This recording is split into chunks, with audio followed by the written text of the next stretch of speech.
Since everyone's talking about the Sandman series that's on Netflix now, I obviously had to watch it. And strangely enough, until I started watching it, I had no idea this was based on a DC comic book that ran from 1989 to 1996. Go figure. I also didn't know they were trying to make a movie adaptation of this since 1991, which I'm glad they didn't end up doing because this worked really well as a series. I can't really see this going as a movie, but it worked really well as a series. It's different. It's something I hadn't seen before, so that excited me. So the basis of this series is that the Sandman, also known as Dream, gets captured and imprisoned for over a century. When he finally escapes, he must journey across different worlds and timelines to fix the chaos that has ensued during his absence. Although it's based on a comic book, I don't really get strong comic book vibes, which is a good thing because it's not something I really wanted in this type of series. That being said, there are two different realms that we're talking about. Earth Realm and, well, Dream Realm, or the Dreaming as he calls it. That's the name of the sleeping realm. The sleeping realm, the dreaming, it kind of has this whimsical feel. It's very fantasy kind of like, and that brings in, I guess we'll say the comic book feel, but it's kind of cool. I like it. The whole whimsical thing, it's neat. And then we have, when you're awake, you're obviously in the real world.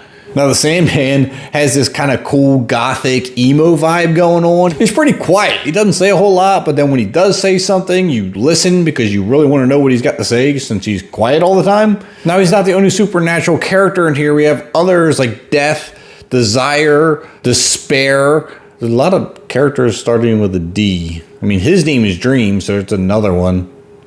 Except for Lucifer, who is in here. But then again, that's the devil, so that's also a D. A lot of Ds. I'm not going farther with that joke. So we get a lot of cool characters. I love the storyline, the plot of it all. It's very interesting.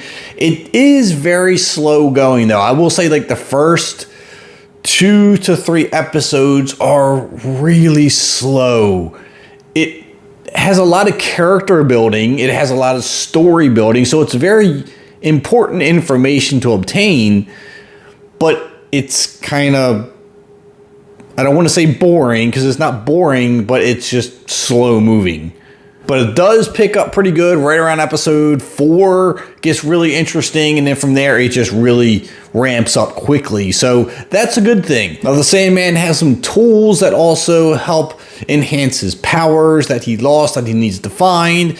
Meanwhile, during his absence, we've had dreams and nightmares escape the dream realm into the real world, which are wreaking havoc, that he has to reel back in and throw them back into the dream world, or the dreaming. So that's another task he has to take on. But that also interests me. Dreams and nightmares going into the real world, wreaking havoc and chaos. Sounds fun. I'm interested. Let's watch. And I was intrigued. I will say that was a lot of fun. But there's other things about the series that did interest me as well. And it was more of how Dream, or the Sandman's character, evolved and developed throughout the series. Definitely wasn't the same character that he started out as. And then he's had to come to some realizations throughout this journey that have kind of opened his mind to other things, we'll say. And that was pretty cool. I like the evolution of his character. His powers have also evolved. And there's a lot of different aspects to this series that I enjoyed. But there's also areas of this series that left me wondering and asking a lot of questions. There are things about it that I don't know if it's just because of the series, or maybe this was explained different in the comics. I don't know. I didn't read the source material, so I don't know anything about this. But there are things about other characters like Desire and Despair and the devil, Lucifer. There's just a lot of questions that I just don't think it was explained extraordinarily well. Maybe we'll get more in the next season, if there's another season. I don't know if there is or there isn't, but maybe some of this will be explained. See, and this is what I mean. This is a series that is really interesting. I really enjoyed it. But I'm still frustrated because there's questions and no answers. I wonder if that was part of the director's plan. If it was a good plan. It definitely got me hooked. It's a 10-episode season. I binge watched it over the course of a weekend. So I enjoyed it. My wife enjoyed it. There's still a lot of things that we're looking forward to, hoping there is a season 2. So that's always a good thing. I'm hooked enough to want to watch the season 2. So as a supernatural drama, I think this series really worked well. If you into supernatural kind of stuff, this is definitely something you should probably watch. Now, I will say there's probably a lot of people, if you're not familiar with the comic like I wasn't, you may watch this thinking there's a lot of political agendas behind the way they did this. And after doing some research on my own, you'll find out that's actually not the case. It's the way this comic was written back in the late 80s and early 90s. So this has nothing to do with today's political agenda, although you may think it. Which makes this even more interesting because as controversial or political as some of the topics may be, it was even more so back then.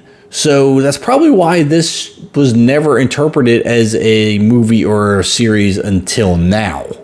But overall, this was a great series. I did enjoy it. I want to see another season. I'm hoping they come out with it, but I have not heard any confirmation on a second season as of yet, but hopefully they will confirm that or let us know something about that in the near future. Do me a favor, let me know what you thought of it down in the comments below if you've seen it. Hit that subscribe button on your way out and the like button for me. I would greatly appreciate that. I'm Kevin, and I'll see you at the concession stands.